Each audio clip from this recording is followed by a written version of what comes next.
اللہ کے محبوب علیہ السلام نے ارشاد فرمایا کسی شخص کے لیے 3 چیزیں اس کی خوش بختی کی علامت. ایک فرمایا کہ الدار الواسع، کشادہ گھر اگر کسی کو مل گیا. دوسرا المرکب الہنی، تیز رفتار سواری. اس زمانے میں گھوڑے ہوتے تھے، آج اچھے ماڈل کی گاڑی آپ کہہ لیں. اور تیسرا فرمایا المرأۃ الصالحہ، نیک عورت. نیک عورت اللہ کا انعام ہے. اس کی تشریح بھی فرمائی کہ نیک عورت کون ہے. فرمایا جب تم اسے حکم دو تو وہ بجا لائے، اور جب تم اسے دیکھو تو تم خوش ہو جاؤ. تو یہ نیک عورت کی علامت بیان فرمائی گئی. تو نیک عورت آنے والی نسلوں کی ضامنہ بنتی ہے.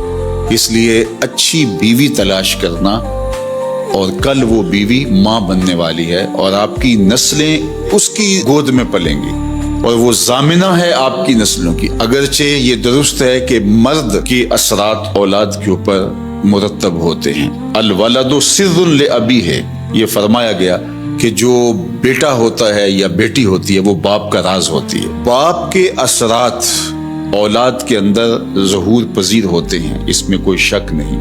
لیکن تربیت کا جوہر خاتون کے ہاتھ میں، ماں کے ہاتھ میں. تو مائیں ہی اولاد کو صالحہ اور پاکیزہ بناتی ہیں. اللہ اکبر. اگر ماں مائی راستی ہو تو بیٹا فرید الدین گنج شکر ہوتا ہے، اور ماں ام الخیر ہو تو بیٹا شیخ عبد القادر جیلانی ہوتا ہے، اور اگر ماں فاطمہ ہو تو بیٹا حسین ابن علی ہوتا ہے.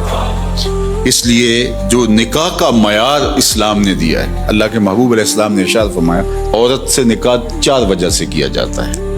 یعنی کوئی بھی کسی سے نکاح کرتا ہے تو اس کے جو دواعی ہیں، جو محرکات ہیں، وہ 4 ہیں. سب سے پہلا فرمایا لمالہا. عمومی طور پہ یہ لوگوں کے رویے ہیں جو حضور نے بیان فرمایا. مال کی وجہ سے لوگ کسی سے نکاح کا رشتہ جوڑتے ہیں.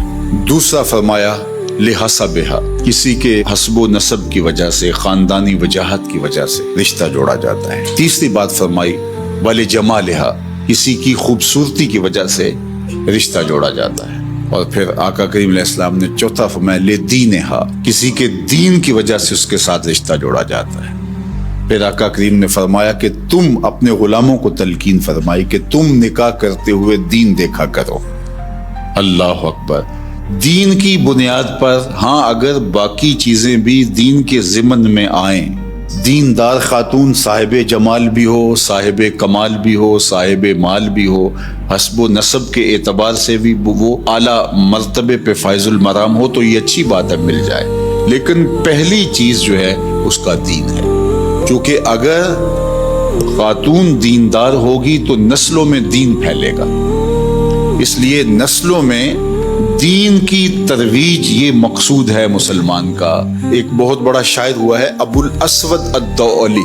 اس نے ایک دن اپنی اولاد سے مخاطبت کرتے ہوئے کہا کہ میں تمہارے اوپر تمہارے پیدا ہونے سے پہلے بھی احسانات کیے ہیں اور تمہارے پیدا ہونے کے بعد بھی بڑے احسانات کیے ہیں. تو بچوں نے کہا کہ پیدا ہونے کے بعد کے احسانات تو سمجھ میں آتے ہیں، آپ نے ہمارے لیے ہمارے پیدا ہونے سے پہلے کیا احسان کیا ہے؟ تو ابو الاسود الدؤلی کہنے لگا کہ میں ایک شاعر تھا، اور شاعر کی طبع میں حسن پسندی ہوتی ہے. میں جب اپنی شادی کے مرحلے میں پہنچا اور نکاح کرنے کا میں نے سوچا، تو ظاہر ہے میری ترجیح تو یہی تھی کہ میں کوئی خوبصورت عورت تلاش کروں.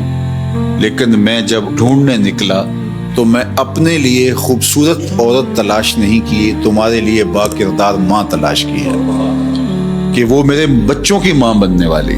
تو یہ وہ میرا احسان ہے. میں اپنی خواہشات اور اپنے جذبات کی قربانی دے کے میں نے آنے والی نسل کا سوچا ہے، اور نسل کی وجہ سے میں نے جو ہے وہ ترجیح دی ہے، چونکہ ماؤں پہ موقوف ہے اچھی نسلوں کی نشأت بھی، نہضت بھی اور تربیت بھی.